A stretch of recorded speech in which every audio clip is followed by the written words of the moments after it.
My name is Robin Whitmore. I'm 29 years old. Until 3 months ago, I thought my life was stable in the quiet, unremarkable way people mistake for permanence. I wasn't chasing chaos. I wasn't restless. I wasn't looking for an exit. I believed I was already standing inside the future I'd chosen. I worked as a project manager at a mid-sized construction firm in Charlotte, North Carolina. Nothing flashy, but steady. The kind of job that pays well enough to build a life you don't have to apologize for. I drove a reliable car.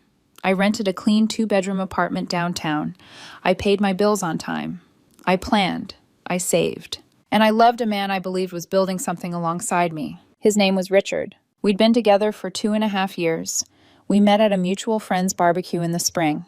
One of those afternoons that stretches longer than planned, where conversations blur into laughter and people linger instead of leaving. Richard was confident in an easy way, charismatic without being loud, ambitious in the way men describe dreams more than steps. He talked about launching his own consulting business, about independence, about not wanting to be tied down to a boss forever. I admired that about him. 6 months into dating, his lease ended. Mine hadn't. It just makes sense, he said. Only for a little while, until I'm back on my feet. That little while turned into 2 years. His business never really launched. There were reasons, always reasons. The market was unstable. He needed better software, better equipment, better timing, better connections. I didn't mind helping at first. I covered rent, utilities, groceries, his phone bill, his car insurance, sometimes his credit card when things were tight. He contributed when he could, a few hundred here, a few there. Enough to say he tried, not enough to matter. I told myself this was partnership, that support was love, that patience would pay off. That's what you do when you believe in someone. The dinner happened on a Saturday in late September. Richard's family lived about 40 minutes away in Huntersville. His parents, his older sister Marissa, and her husband Luke. They'd invited us over for what they called a family celebration. Richard's father had just retired after decades at the county clerk's office. I should have noticed the signs that day. Richard barely spoke during the drive. He was glued to his phone, thumbs moving quickly, a faint smile appearing every few seconds. When I asked if everything was okay, he didn't look up. Yeah, fine. But it didn't feel fine. At the house, he walked in ahead of me. Didn't hold the door. Didn't wait. I was left juggling a bottle of wine and a card while the door nearly closed behind him. Small things. But small things accumulate. Dinner was polite, tense in a way no one acknowledged. The table was set beautifully. Cloth napkins, good dishes. His mother had gone all out.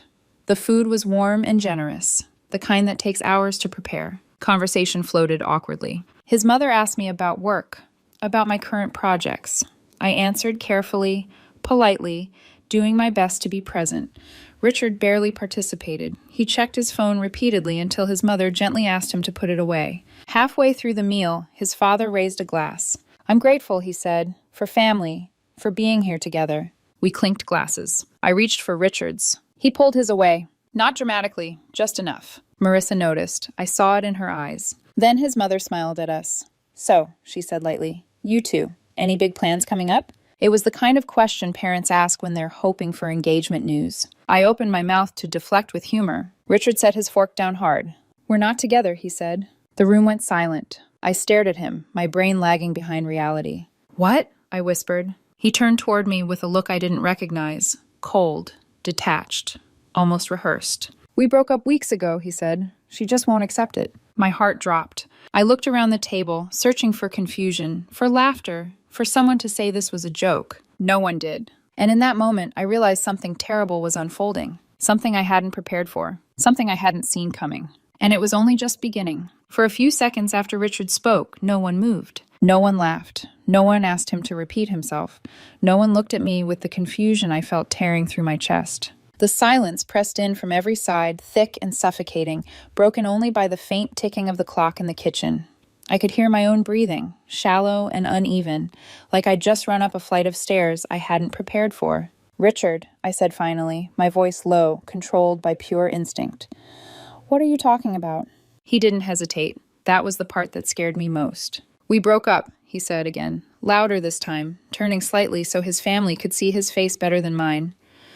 Weeks ago, I told you it was over. I shook my head slowly, trying to ground myself. No, you didn't. We argued, yes, about money, About your spending. But we didn't break up. We lived together. I drove you here tonight. I expected resistance, anger, maybe even guilt. Instead, he exhaled like I'd proven his point. See? He said, gesturing vaguely toward me. This is exactly what I mean. She rewrites everything. She acts like nothing's changed, even when I've been clear. My stomach dropped. His mother's hand flew to her chest. Oh my God, she murmured. His father leaned back in his chair, eyes narrowing, studying me like I was something unfamiliar, something potentially dangerous. Marissa's mouth was slightly open. She looked from Richard to me, her expression torn, uncertain. Luke shifted in his seat, uncomfortable, but silent. No, I said, louder now, my heart pounding. That's not true. Richard, we slept in the same bed 4 nights ago. I made you breakfast last Sunday. Pancakes. You said... That doesn't mean anything, he cut in sharply. That's exactly the problem. You act like gestures equal consent. Like because you do things for me, I owe you a relationship. I felt heat rush to my face. That's not fair, I said. I supported you because we were together, because you told me we were building something. His mother stood halfway out of her chair. Richard, is this true? She asked him, her voice trembling. Did you really try to end things? He nodded without missing a beat. Multiple times, he said. I tried to be gentle. I didn't want to embarrass her, but she wouldn't accept it. She kept showing up, acting like nothing had changed. I stared at him, my vision blurring at the edges. This wasn't confusion. This wasn't miscommunication. This was a performance. I looked around the table again, desperate now, hoping someone would see the cracks, hoping someone would remember the holidays we'd spent together, the birthday gifts, the vacations, the way Richard leaned on me financially, emotionally. But all I saw were faces rearranging their understanding of reality in real time. His father's jaw tightened. Robin, he said slowly, carefully, is this true? The question felt like a verdict already decided. No, I said, my voice shaking despite my efforts. This is insane. We didn't break up. If he wanted to end things, why am I still paying the rent? Why is he still on my insurance? Why are we still sharing? Richard interrupted again, his tone sharpened with something like righteous frustration. Because she wouldn't let me leave, he said. Because every time I tried, she'd cry, or promise things would change, or remind me how much she'd done for me. It felt manipulative. Manipulative. The word landed like a slap. His mother gasped softly. Marissa looked away. Luke stared at his plate. I felt myself shrinking in their eyes, my history compressing into something ugly and unrecognizable. That's not, I began, but Richard didn't let me finish. I didn't want to do this here, he said, shaking his head as if burdened by my behavior. But she forced my hand. I can't keep pretending everything's fine when it's not. I realized then that no amount of truth would sound convincing coming from me. Every sentence I spoke only made me look more desperate, more unstable, more like the person he was describing. My hands were trembling. I pushed my chair back slowly, the legs scraping loudly against the hardwood floor. The sound made everyone flinch.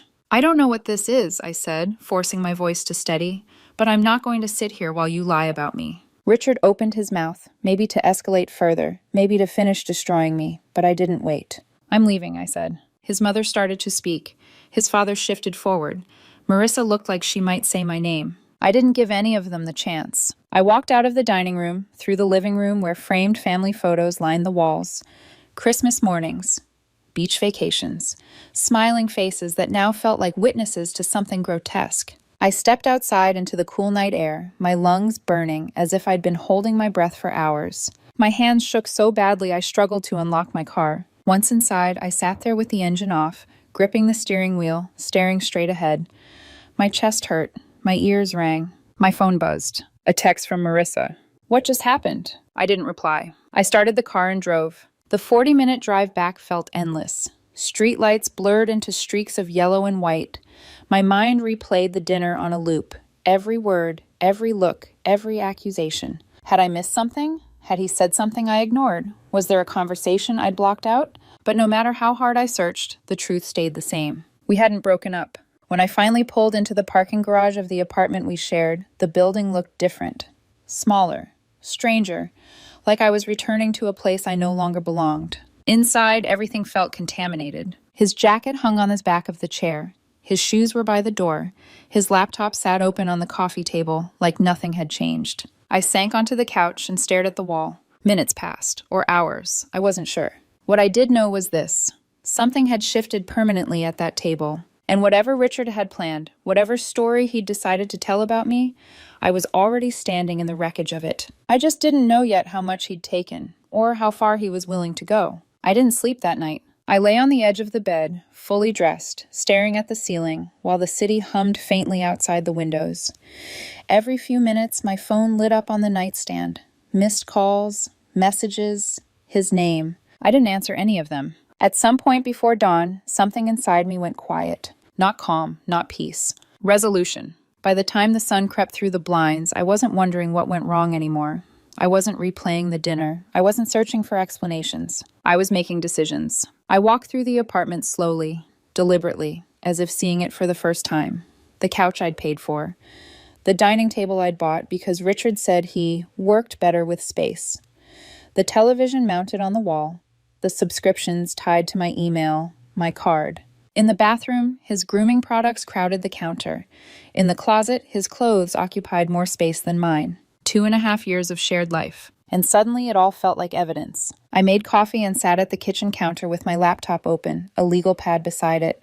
I started writing lists, accounts, services, names, numbers. I wasn't going to argue. I wasn't going to beg for clarity. I wasn't going to chase someone who had just publicly dismantled me. If Richard wanted out badly enough to rewrite reality in front of his family, he could have it. But not on my dime. Monday morning, I made my first call from my office parking lot before work. The landlord. I explained that I needed to break the lease. He wasn't thrilled. There was a penalty, $1,200. I agreed without hesitation. Worth it. On my lunch break, I called the insurance company and removed Richard from my car policy. He'd been listed as an authorized driver for over a year. The agent confirmed the change. The monthly rate dropped immediately. That night, I went to the bank. The joint checking account, opened 6 months earlier, so Richard could contribute more easily, was closed. He'd deposited maybe $300 total. I'd deposited thousands. The teller asked if I was sure. I've never been more sure, I said. I went home and changed the Wi-Fi password. Canceled Netflix. Canceled the Spotify family plan. Canceled the credit card I'd given him for emergencies.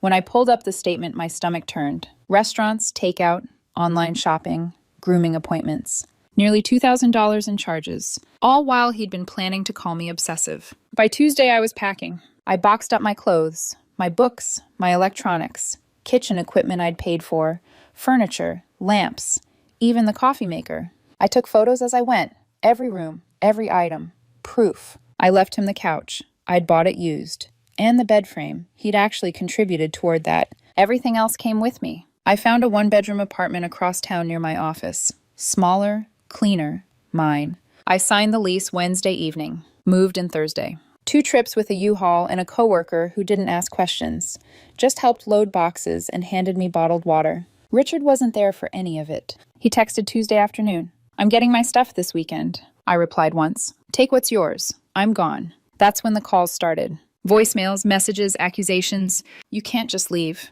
"This is my place too. You're being dramatic." I answered once more. "Your name isn't on the lease." "Never was. I paid the penalty. It's yours if you want to sign a new lease.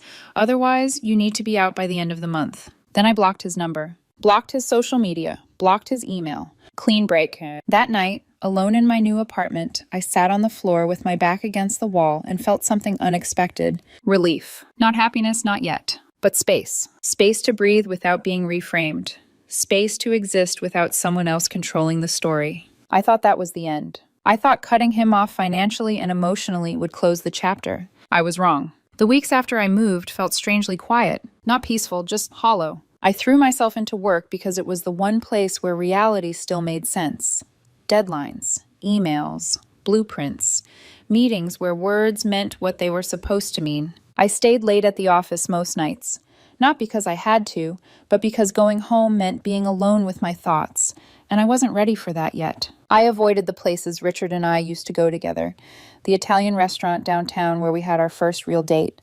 The coffee shop on Trade Street where he used to network for hours without ever landing a client. I changed my routes, changed my routines. Friends knew something had happened. They could see it in the way I flinched when my phone buzzed, or how I deflected questions with a tight smile. "We split," I said when asked. It didn't work out. Most people didn't push. A few asked if I was okay. I'm fine, I told him. I wasn't sure if that was a lie or just a placeholder until I figured out the truth. At night, fragments of the dinner replayed in my head. Richard's voice, the way his mother looked at me, his father's silence. I started questioning myself, wondering if I'd missed something, if there had been a conversation I misunderstood. Gaslighting does that. It makes you audit your own memory like it's evidence in a trial you didn't know you were on trial for. But every time doubt crept in, I went back to facts. We hadn't broken up. There had been no final conversation. He had still been living off my income when he accused me of obsession. That mattered. 2 weeks passed. The new apartment slowly began to feel like mine. I unpacked deliberately, decorated sparingly, no compromises, no asking for approval, just clean lines and quiet. Then, on a Thursday evening in mid-October, I stopped by the grocery store near my place, the Harris Teeter on East Boulevard. I was standing in the cereal aisle, staring at 2 unfamiliar boxes when I heard my name. Robin? I froze before turning. It was Marissa. Richard's sister stood there with a cart, dressed casually, her hair pulled back, surprise written plainly across her face. "Oh," she said softly. "Hey." I nodded, polite, guarded. "Hi." "How are you?" she asked. "Doing fine," I said. "You?" She hesitated, glancing down the aisle. It was empty. "Can we talk?" she asked. "Outside?" Every instinct told me to say no.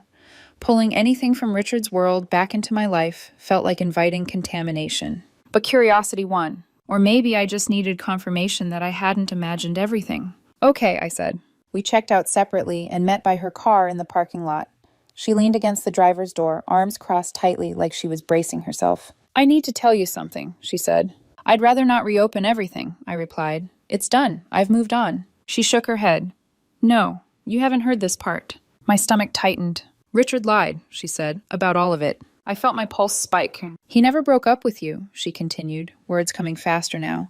"The dinner, the accusations, the story about you being obsessive, he made it up, planned it." "Why?" I asked. Marissa swallowed. "Because there's someone else." The air felt heavier. "A woman named Emily," she said. "His ex. They've been seeing each other for about a month, maybe longer." My hands clenched at my sides. "He wanted a clean exit," she continued. "He wanted everyone to believe you were the problem. That way he wouldn't look like the bad guy. He wanted sympathy." "So he humiliated me on purpose," I said. She nodded, eyes shining. "Yes." I let out a short laugh, sharp, humorless. "After you left," Marissa said quietly, "he didn't cry. He was angry. Not explosive, controlled. He kept pacing the living room, saying he never wanted it to come out like that he tried to handle it privately, but you forced his hand by refusing to accept the breakup." She looked at me. "He kept saying he had no choice." I closed my eyes. "I confronted him," she said. "He admitted everything. Said he had to control the narrative because you had money and stability. He didn't want people thinking he used you." "So he flipped it," I said. "Yes." In that moment, something settled inside me. I wasn't crazy. I wasn't confused. I had been calculated. And whatever Richard thought he'd escaped that night at the dinner table, he hadn't escaped the truth. Not really. I didn't respond to Marissa right away. I couldn't. I stood there in the parking lot long after she'd finished speaking. The sounds of carts rolling and car doors slamming, drifting around us like background noise from another life. My body felt heavy, like gravity had increased without warning. Finally, I nodded. I think I said thank you. The words came out automatically, disconnected from how I actually felt. Marissa didn't try to hug me. She didn't reach for my arm again. She just gave me a look that said she understood this wasn't something you comfort someone through. Then she got in her car and drove away. I sat in mine for a long time after that. Once I got back to my apartment, I locked the door, kicked off my shoes, and sat on the edge of the bed. The quiet felt different now, less empty, more sharp. Richard hadn't just broken up with me. He'd engineered my humiliation. The dinner wasn't an emotional outburst. It was strategy, a controlled environment, witnesses, a narrative planted where it would take root the fastest, with his family. He'd decided I was going to be the problem before I ever opened my mouth. I replayed the signs with new clarity. The phone that night in the car, the smiles he tried to hide, the way he walked ahead of me into his parents' house like he'd already separated himself from me. The distance hadn't started at the dinner. It had started when he realized he had somewhere else to land. Emily, his ex. The irony didn't escape me.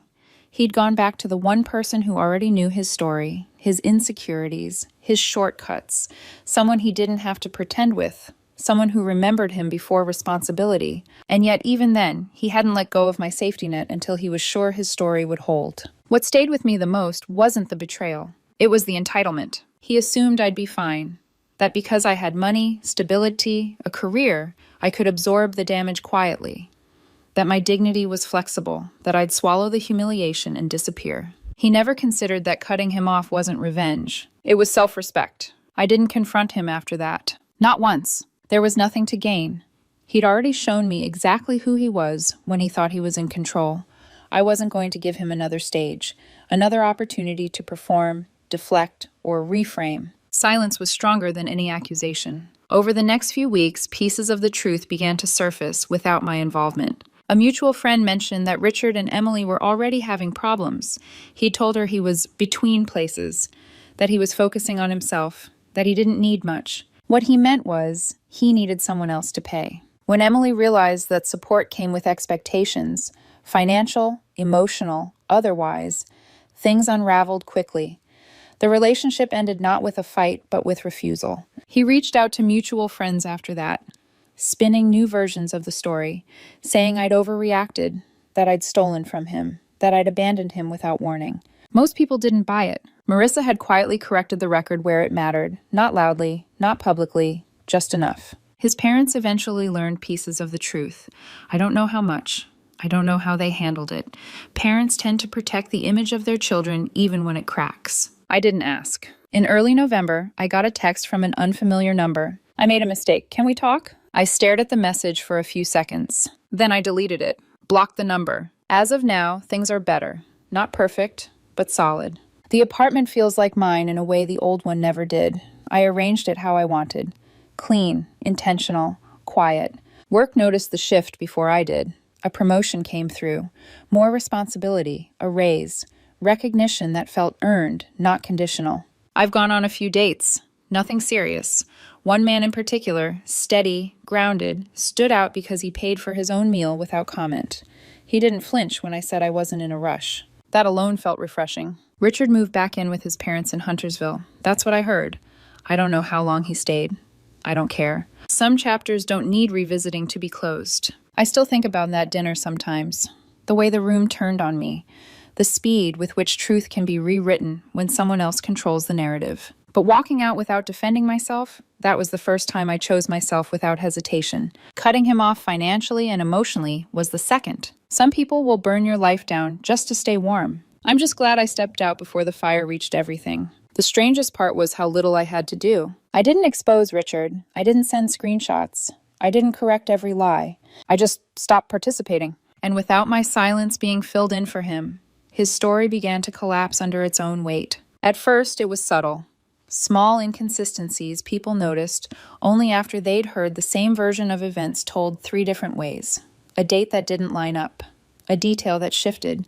An explanation that sounded practiced instead of lived. Then the questions started. Why had he left the apartment so suddenly if he'd already broken up with me weeks earlier? Why had all the bills been in my name? Why did he suddenly need a place to stay? Richard hated those questions. He wasn't prepared for scrutiny without a villain present to deflect toward. Emily had been his contingency, his soft landing, the proof, to himself as much as to anyone else, that he hadn't miscalculated. But Emily wasn't me. She asked questions. She kept her finances separate. She noticed patterns. When he complained about how I'd abandoned him, she asked why he'd been comfortable living off me in the first place. When he hinted about needing help just for a bit, she asked for specifics. When he suggested moving in, she said no. The relationship unraveled quietly. No dramatic breakup, just refusal after refusal until there was nothing left to negotiate. By the time it ended, Richard was out of options. He moved back in with his parents. Huntersville again. The same house, the same driveway he'd stormed out of years earlier, swearing he'd never return. I heard about it through a mutual acquaintance. The tone wasn't gossiping. It was factual, like reporting the weather. He's not doing great, the friend said carefully. I didn't ask follow-up questions. Marissa and I stayed loosely in touch, a text every few weeks, simple check-ins, no rehashing, no mutual therapy sessions. One afternoon, she told me something that stuck. He keeps saying he never expected you to leave so cleanly, she wrote. He thought you'd argue or try to fix it. I stared at that message for a long time. Of course he did, because if I'd fought, he could have reframed it. If I'd begged, he could have pointed and said, "See?" If I'd chased answers, he could have painted me as emotional, unstable, unwilling to let go. Walking away had denied him all of that. By December, most of the people who mattered knew enough of the truth to stop asking questions. The rest were irrelevant. Richard tried one last time to re-enter the narrative. A mutual friend mentioned he'd been asking about me, wondering how I was doing, saying he hoped there were no hard feelings. I laughed when I heard that. Not bitterly, not angrily, just incredulous. There were no hard feelings. There was simply no access. That distinction seemed to bother him more than anger ever could. I realized then that revenge would have been noisy, public, temporary. What I'd done was quieter. I'd removed myself as a resource. And for someone like Richard, that was devastating. By the time winter settled in, the story no longer felt sharp. It was still there, etched into memory, but it didn't bleed anymore when I touched it. My life had taken on a different rhythm, quieter, more intentional. Mornings were mine again. I woke up when I wanted, made coffee the way I liked it. No one else's schedule to manage, no one else's moods to anticipate. The apartment held my silence without judgment. I noticed how much mental space I'd been giving away before. Not just money, not just time. Attention. I'd spent years adjusting myself around Richard's uncertainty, his plans that never materialized, his needs that were always urgent but never resolved. I'd mistaken patience for partnership, loyalty for obligation. Now, without him in the frame, the imbalance was obvious. Work continued to surprise me. The promotion came with more responsibility, yes, but also more trust. My boss stopped double-checking my decisions. Meetings shifted. People listened differently. It occurred to me that I'd been leading for a long time. I just hadn't realized how much energy I was burning propping someone else up at the same time. Dating stayed casual. I went out when I felt like it. Declined invitations when I didn't.